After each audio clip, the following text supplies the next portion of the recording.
काशी विश्वनाथ ये एक 12 ज्योतिर्लिंग में से एक ज्योतिर्लिंग है। वाराणसी में यानी कि उत्तर प्रदेश में ये ज्योतिर्लिंग स्थित है। एक ऐसा ज्योतिर्लिंग जहाँ पर कई सारे इतिहास में हमले हुए थे। इस मंदिर को कई बार मुगलों ने तोड़ा, लेकिन ये मंदिर फिर से बना। पर यहाँ पर हुआ एक दर्द भरा हादसा। उस हादसे के वजह से यहाँ का नंदी आज भी दर्द से तड़प रहा है अपने भगवान को देखने के लिए। आप सोच में पड़ गए होंगे, आज जो मंदिर स्थित है उसके सामने जो नंदी है, वो नंदी उस मंदिर की तरफ नहीं देख रहा है, बल्कि एक मस्जिद की तरफ देख रहा है। क्यों देख रहा है, क्या कभी सोचा आपने? तो चलिए जानते हैं इस मंदिर के सारे इतिहास को। नमस्कार दोस्तों, मैं हूं सुधीर कुमार वानखेड़े और यश कुमार व्लॉग इस चैनल पे आप सभी का तहे दिल से स्वागत करता हूं। आज हम काशी विश्वनाथ इस ज्योतिर्लिंग की पूरी हिस्टोरिकल इंफॉर्मेशन लेने वाले इस वीडियो में।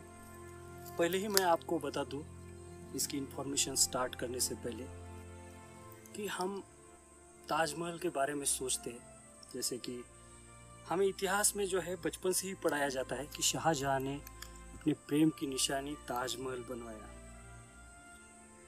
इसके बारे में पूरे ऑल ओवर वर्ल्ड में इसकी हिस्ट्री जो है प्रचलित कर रहे हैं हमारे इतिहासकार, पर उन्हें ये भी बात जाननी ज़रूरी है कि इस शाहजहां ने जो है 1632 में 63 तीर्थ क्षेत्रों को उसने तोड़ा था। इतना क्रूर था ये शाहजहां, और ये क्या जान सकता है प्रेम वगैरह ऐसे जो आप इतिहासकार बोलते हैं इसके बारे में।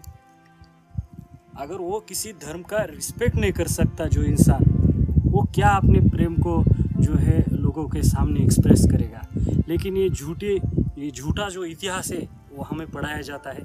इसलिए मैं आप सभी से कहना चाहूँगा कि इस काशी विश्वनाथ मंदिर का पूरा इतिहास जानिए। तो चलिए दोस्तों, इस वीडियो को हम यहीं से स्टार्ट करते हैं। काशी विश्वनाथ मंदिर उत्तर प्रदेश के वाराणसी में ये मंदिर स्थित है। ये 12 ज्योतिर्लिंग में से एक ज्योतिर्लिंग और बहुत ही प्राचीन शिवालय है। इस मंदिर पर मुगलों ने अनगिनत हमले किए, जिस स्वरूप यहाँ का नंदी आज भी दर्द में अपने भगवान की तरफ देखता है। सन 1194 में मोहम्मद गौरी नाम का एक लुटेरा आया और उसके साथ म्लेच्छ लुटेरे भी आए थे, जिसने मंदिर को उद्ध्वस्त कर यहाँ कई सारे हिंदुओं की उसने हत्याएं की और यहाँ के प्राचीन मंदिर को भी उसने तोड़ दिया था। उसने काफी धन लूटा, औरतों की इज्जतें लूटी। फिर उस समय स्थानिक लोगों ने मिलकर यह मंदिर पुनः स्थापित किया। लेकिन फिर से देखिए, सन 1447 में मोहम्मद शाह द्वारा यहाँ फिर से एक खूनी तांडव किया गया। इस मंदिर में कभी दूध की नदियां बहती थी, वहाँ खून के सैलाब बहने लगे। मंदिर फिर से तोड़ दिया गया और यहाँ की मूर्ति पूजक यानी कि ब्राह्मण लोगों को भी मार दिया गया। उस समय की स्थिति आप सोच के देखिए। मुगल्स लोगों के साथ बेरहमी से पेश आते थे। नियर अबाउट 1585 में राजा टोडरमल की मदद से पंडित नारायण भट्ट ने यहाँ मंदिर का पुनर्निर्माण किया गया था। एक बेहद ही आकर्षित मंदिर, पर फिर से यहाँ पे किसी की नजर लगी। पाश्चात्य संस्कृति के कई हिस्टोरियन ने ये उल्लेख किया है, भारत में जो पर प्रांतियों ने आक्रमण किए, जिन हिंदुओं पर वो आक्रमण हुए, उन हिंदुओं के दर्द के बारे में किसी भी इतिहासकार ने अच्छे से एक्सप्लेन नहीं किया है। शाहजहां, जिसे हम प्रेम की निशानी बनाने वाला कहते हैं, उसने भी 1632 में आदेश दिया था कि इस वाराणसी के मंदिर को तोड़ा जाए। आपको बता दूं कि हिंदुओं का खून चूसने वाला था ये शाहजहां। उस समय 1632 के आसपास हिंदुओं ने मुगलों का बहुत भयंकर तरीके से विरोध किया था। जिन हिंदुओं के हाथों में वेद, पुराण और शास्त्र के किताबें होती थी, उन हिंदुओं ने शाहजहां के खिलाफ तलवारें उठाई, त्रिशूल उठाए। जिस मंदिर के प्रांगण में भजन, कीर्तन और कई सारे यज्ञ होते थे, खूनी खेल हो रहा था। यहाँ पर स्थित मंदिर को कोई नुकसान नहीं हुआ उस दौर में, लेकिन यहाँ के 63 तीर्थ क्षेत्रों को उसने तोड़ दिया था। उस समय हिंदुओं ने यहाँ के मंदिर को बचाया जरूर था, लेकिन इस काशी में और भी 63 तीर्थ क्षेत्र थे। उन 63 तीर्थ क्षेत्रों को इन्होंने तोड़ दिया था। इस शाहजहां ने हिंदुओं की जाने ली थी यहाँ पे। लेकिन शर्म आनी चाहिए उन इतिहासकारों को जो इसे कहते हैं इसने प्रेम की निशानी बनवाई। काहे का प्रेम बोलिए, जिसकी पत्नी 14वें बच्चे को जन्म देते समय मर गई? क्या ये सच में प्यार था? जो इंसान एक दूसरे के धर्म की रिस्पेक्ट नहीं कर सकता, क्या वो प्यार का मतलब भी जान सकता है?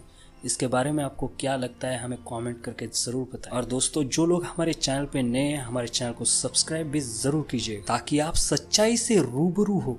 और ये हिंसक अत्याचार यही तक नहीं रुका था। इसके बाद औरंगजेब का समय आया। 18 अप्रैल 1669 में काशी का ज्ञानवापी मंदिर तोड़ने का उसने आदेश दिया और औरंगजेब के इस आदेश की प्रत को कोलकाता की लाइब्रेरी में आज भी सुरक्षित रखा गया है। यहाँ पे फिर से उसने मूर्ति पूजकों पर आतंक किया। कई सारे हिंदुओं को यहाँ उसने मार दिया। फिर से उसने वहाँ के सारे मंदिरों को तोड़ दिया। उस समय उसने ज्ञानवापी मंदिर को तोड़कर मस्जिद बनवाई।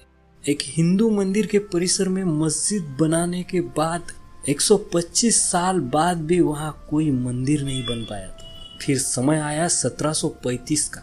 इंदौर की महारानी अहिल्याबाई होलकर जी ने मस्जिद के पास काशी विश्वनाथ मंदिर बनवाया। यहाँ के कुछ राजाओं ने महारानी को सलाह दी थी कि यहाँ के प्राचीन नंदी को जो है काशी विश्वनाथ के नए मंदिर के प्रांगण में स्थित किया जाए, पर रानी अहिल्याबाई होलकर जी ने इससे मना कर दिया। उस समय उन्होंने कहा कि यहाँ के नंदी को प्रतीक्षा करनी पड़ेगी, चाहे कितने भी साल क्यों न बीते। आज इस मस्जिद पर कई लोगों ने उंगलियां उठाई, आखिर क्यों न उठाते।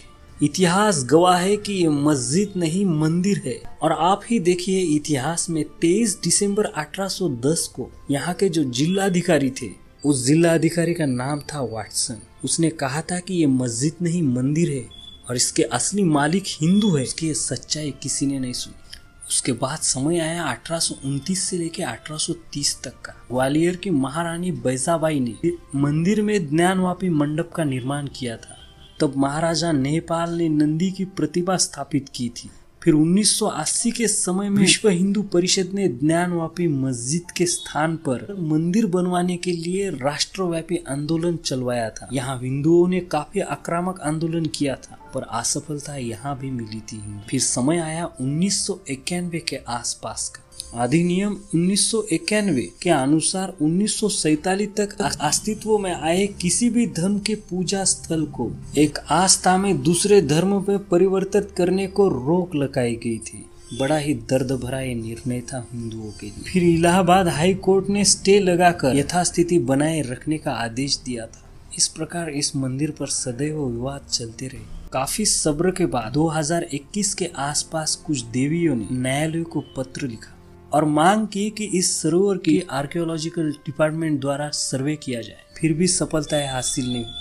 फिर समय आया 16 मई 2023 का। फिर एक निर्णय आया हिंदुओं के पक्ष में। इस समय कोर्ट ने देवियों के प्रार्थना पत्र को सम्मान दिया था। मंदिर के विवादित परिसर को छोड़कर पूरे परिसर की ASI से जांच करवाई जाए। इस इजाजत के बाद अब तो इंतजार है हमारे हिंदुओं के सन्यासी महाराज जिन्होंने राम मंदिर बनवाया, वो कब हमारे पूर्वजों के अधूरे सपनों को पूरा करेंगे। कब हमारा दर्द भरी आंखों से देख रहा नंदी अपने महादेव का दर्शन करेगा। तो दोस्तों, ये वीडियो जो है यहीं पर एंड होता है। वीडियो कैसा लगा हमें कमेंट करके जरूर बताएं। और वीडियो अच्छा लगे तो वीडियो को लाइक और हमारे चैनल को सब्सक्राइब करें। नमस्कार।